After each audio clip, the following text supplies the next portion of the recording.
Let's transition to your book. Okay. Spiritual Warfare Q&A, Priest and Laity. I mean, I could just listen to you talk all day about the big general stuff, but with you, over time, you and Jesse, your friend, my friend, Jesse Romero, have taken in thousands of questions from people. Yeah. And so you guys decided to kind of take the greatest hits, I guess, or like the most common questions and put it down, because you're dealing with this at a pretty theoretical level, but most, lightweight intellects like me and everyone else, I mean, we just kind of want to know, like, how does this work? How does, basic questions about spiritual warfare. Yeah. And I've read this book. It's incredibly organized, and like it dives into kind of basic everyday Joe Schmo questions that I would have, but it gives like really detailed, solid answers, but in a very concise way. It's not like a dissertation. So why don't you tell us about what inspired you to do this? I remember our first conversation about it, and you guys were saying it's like the old radio replies, and Tan published radio replies. I wanted to get the title, but I think there's some problems with probably copyright radio, stuff. Yeah, so we decided to go with the Q&A format. Yeah, it's awesome. So I mean, start talking about this. I mean, this is an awesome book. So we were, Kevin, pull it up on the screen if you can. So we're looking at we're just trying to find a little space. I was working on the follow up to the manual. And Jesse says, "Hey, you and I talked about this.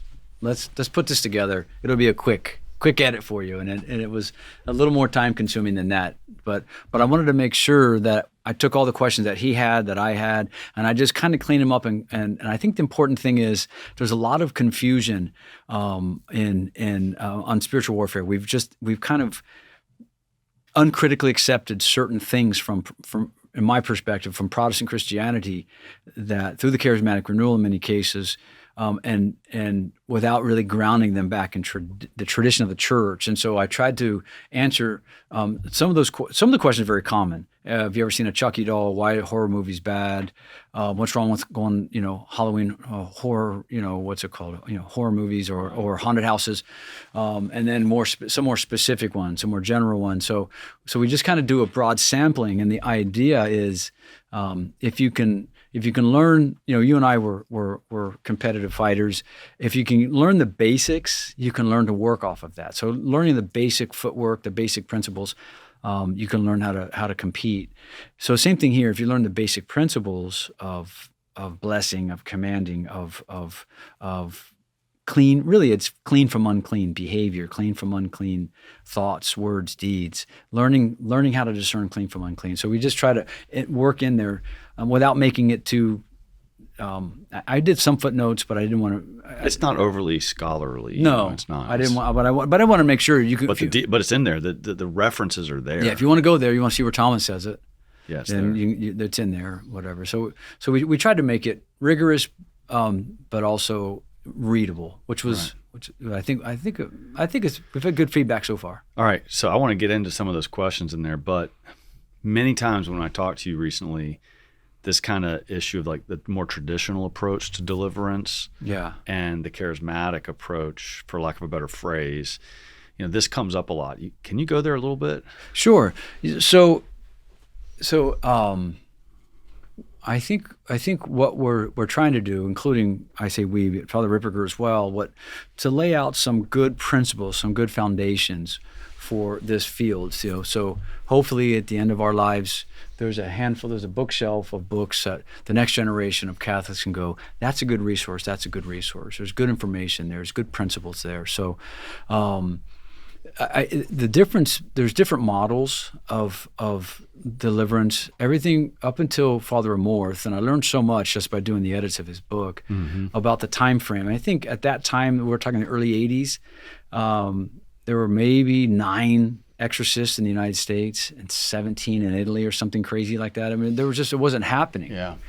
But if you went back to like the 30s and 20s and teens, like every diocese. Okay. Yeah. So it's kind of stopped in the 60s? What happened was, there's one chapter in particular, there was a cardinal that he was meeting with, and the cardinal said, basically, what was the common understanding, both in academia and seminaries among the clergy at the time. And I remember hearing this from the pulpit in my own lifetime. The devil is just the embodiment of the evil that's inside of us. There's no personalized There's not a person of the devil. We just project our own sinfulness, and our own evils, and so, which is contrary to the teaching of the church, of course. And Father Moore says to this cardinal, I have a book that I'd like to read with you. It'll explain it to you very clearly. And he said, yeah, what's it called? He said, it's called the Gospels. Gospels. Yeah, read the Gospels. Jesus started off the gospel. He started off each of the three synoptic Gospels doing three things: preaching, healing, and driving out demons, which we know to be the tria munera of the ordained priesthood. The munus regendi, to teach.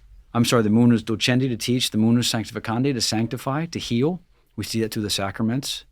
It's also called the munus liturgicam.